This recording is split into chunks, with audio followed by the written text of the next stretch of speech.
Soldados, formen filas. ¿Saben lo que es más complicado del ajedrez? En todas sus partidas, ustedes tienen su opinión. Pero el enemigo también tiene la suya, ¿no? Aunque verdaderamente la que prevalece y finalmente gana es la opinión del tablero. Y ni siquiera los grandes jugadores se libran de este dictamen, y os lo voy a demostrar.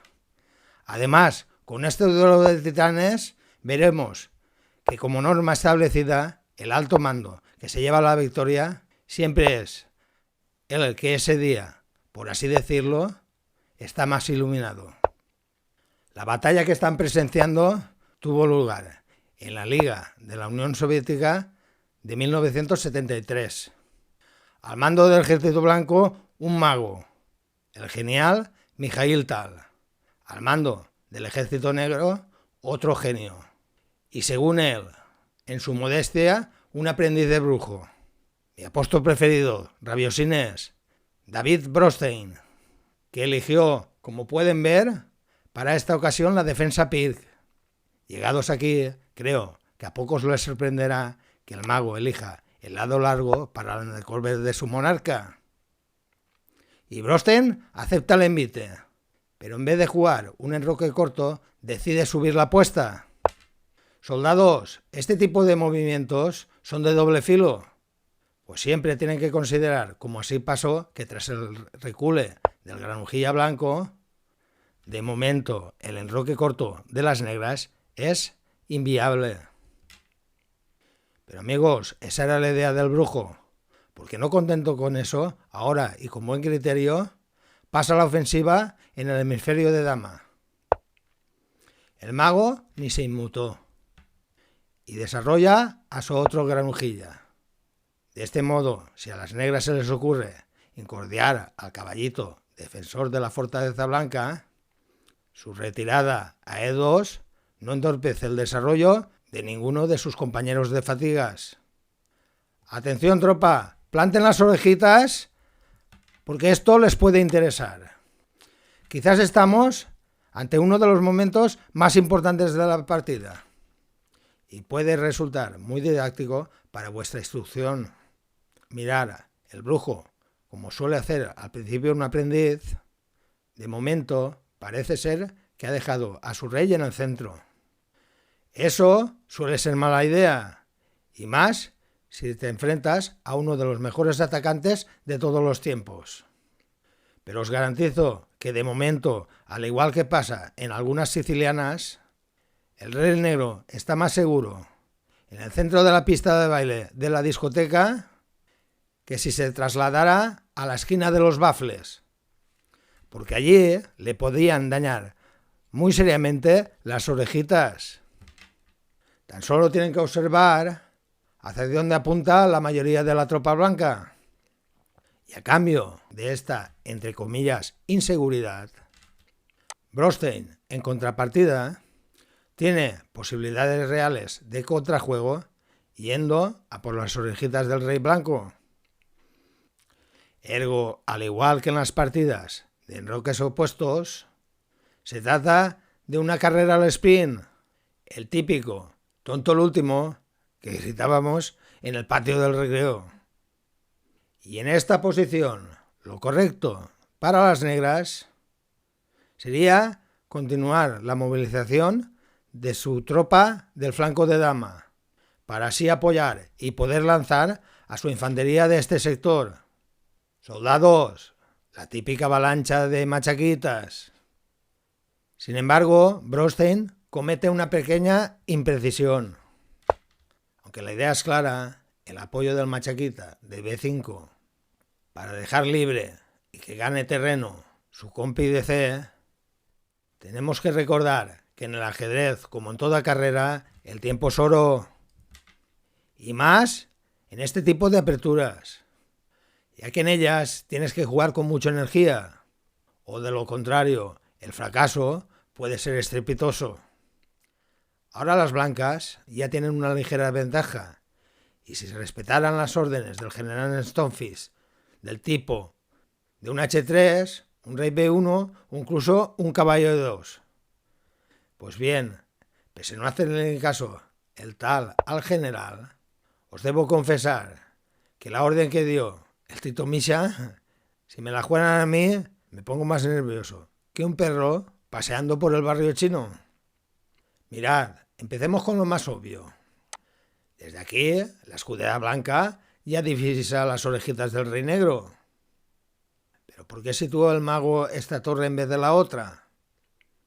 Pues creo yo, a mi parecer, es porque prefirió dejar a la escudera del rey en la reserva para que actúe en su hábitat, por si acaso las negras se definen y deciden que su rey se ubique finalmente en el lado corto. Además, otro pequeño detalle. Tras el desaloje de D1, ante el previsible hostigamiento al potrillo blanco, este dispondrá, si le conviene, de otra casillita para su resguardo. Y lo mejor de todo, la amenaza principal, abrir el centro, dinamitando la posición para que salte todo por los aires. Soldados, esta posición ya se está poniendo más complicada que un trabalenguas alemán. ¿No os parece? Pues aún así, el general Stonefish la da como prácticamente igualada. Y Brostein no decepciona. Y ante la amenaza de las blancas juega lo mejor. Y con ello parece que anula las ansias de la base del machaquita central de las blancas. Pues a pesar de ello, el mago considera que ya es hora de que empiece el espectáculo. Y con ello nos demuestra, una vez más, lo que todos sabemos, que el ajedrez es muy complicado. Mirad, seguramente aquí la idea del Tito Misha era que si las negras empiezan con el tiroteo, dando por hecho que caería en el campo de batalla el machaquita temerario, él respondería a la agresión dirigiendo los tiros a la zona alta o superior del tablero. Y con esto se monta un pifostio que ríete tú del camarote de los hermanos Marx. Porque mirad, ahora la escudera que estaba en la reserva pasaría a la acción. Para no marearos mucho, os voy a dar un par de variantes. La primera es bastante diabólica, como ahora veréis, ya que es tanto si el granujilla negro se retira a H3 o a D5, el tema táctico del ataque es más o menos parecido, siguiendo con un salvaje tiroteo de esos que hacen época, chavales. Y aquí las blancas tendrían las de ganar llevando la iniciativa. Y finalmente, con paciencia y buenos alimentos, llegaría el, cómo no, el siempre educado y simpático, hasta luego Mari Carmen. Ok, chavales, ¿visto y entendido? Espero que sí. Pues volvamos atrás para ver la segunda variante, que también es diabólica y prácticamente se basa en un ataque parecido sobre el monarca negro. Aunque tras finalizar este, os anticipo que el resultado inexorable nos traería unas tablas con una secuencia prácticamente forzada.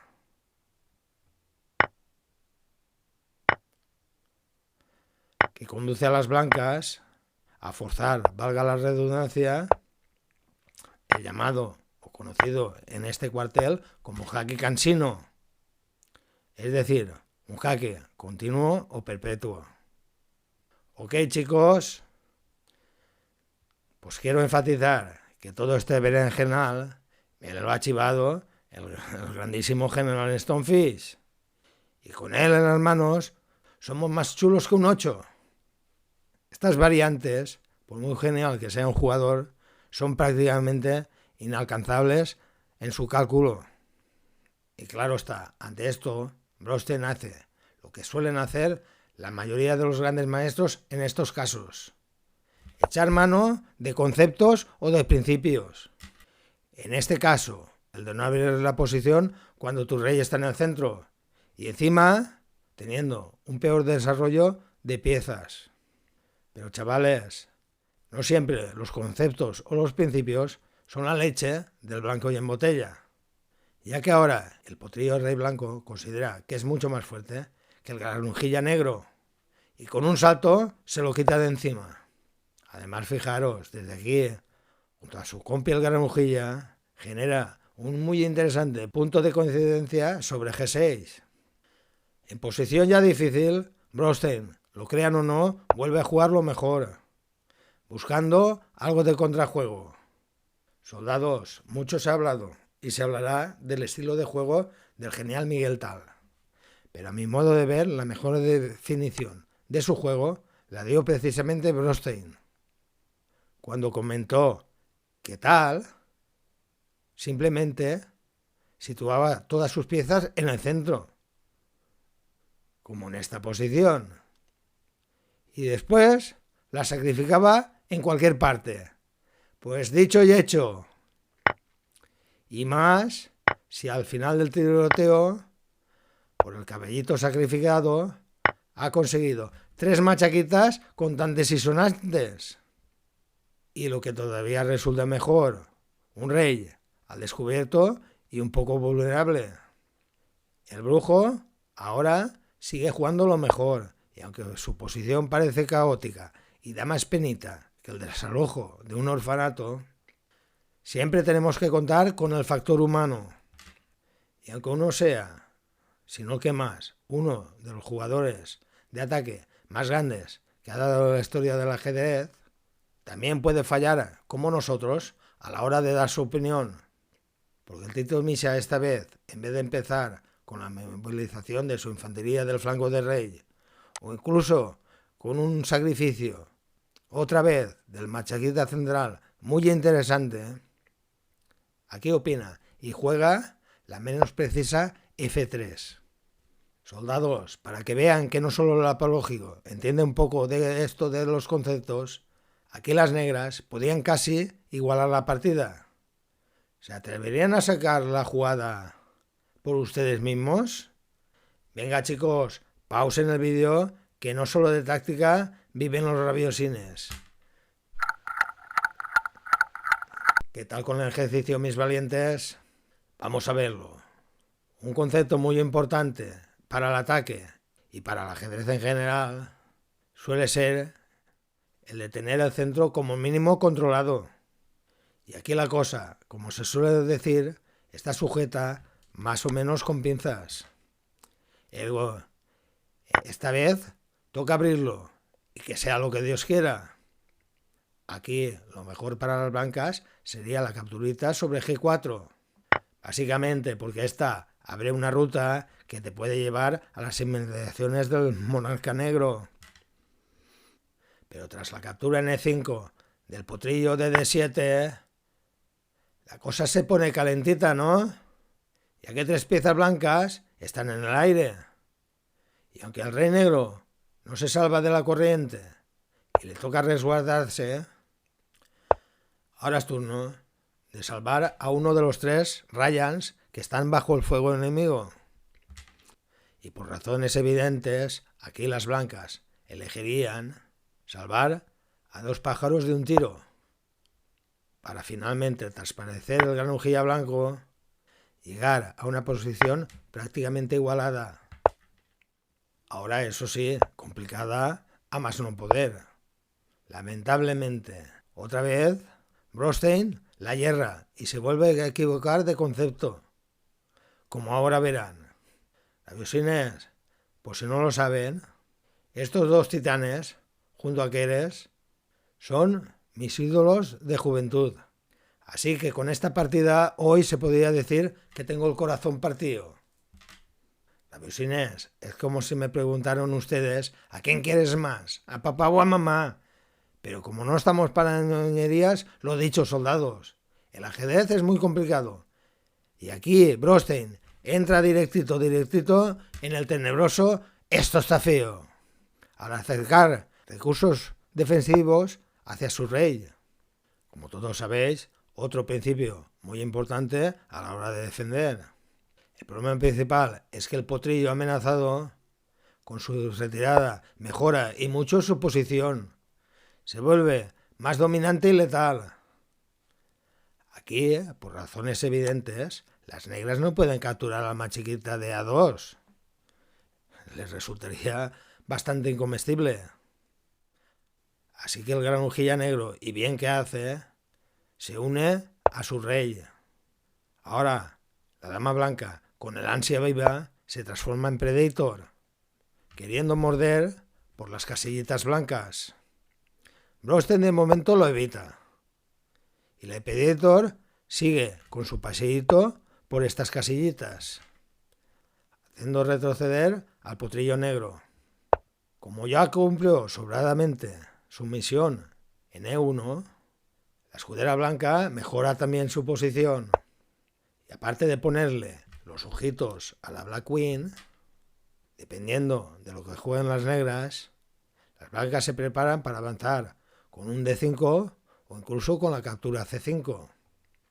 Así que a la Black Queen le toca hacer el típico por si las moscas. Pero ante un posible peón por peón de las blancas, no pierde de vista a Machaquita de rey de estas. Tito Misha opina y decide que es bueno amenazar al otro guardaespaldas del monarca negro. Y esto se ha aprovechado inmediatamente para que el potrillo de Brosten se centralice. Las blancas, desde hace un rato, ya están jugando a placer. Básicamente porque están amenazando un montón de cosas. Inclusive un para siempre al estilo del mate de Boden. Y Brosten sigue jugando por inercia o pataleando, si lo prefieren. Y finalmente da un jaque y tras la respuesta de Tal, opinó que ya era hora de abandonar inmediatamente, porque a partir de aquí las bajas de sus tropas serían bastante cuantiosas.